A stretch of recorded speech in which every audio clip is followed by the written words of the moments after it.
Деновиве представници од општината Кочани, комуналното јавно предпријатие Водовод и од паркинг службата одржаа работен состанок на кој се анализираше состојбата со користењето на јавниот простор за паркирање со надоместок. Иако се уште се сочуваме со известни слабости, организирањето на јавниот паркинг се покажа како добра практика.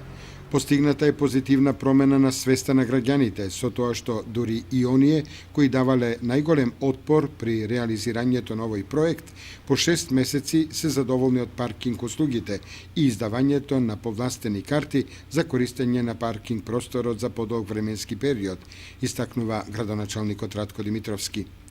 На состанокот беше дискутирано за можностите за превземање понатамошни дејствија за подобрување на управувањето со паркирањето, проширување, односно зголемување на зоните за паркирање во целост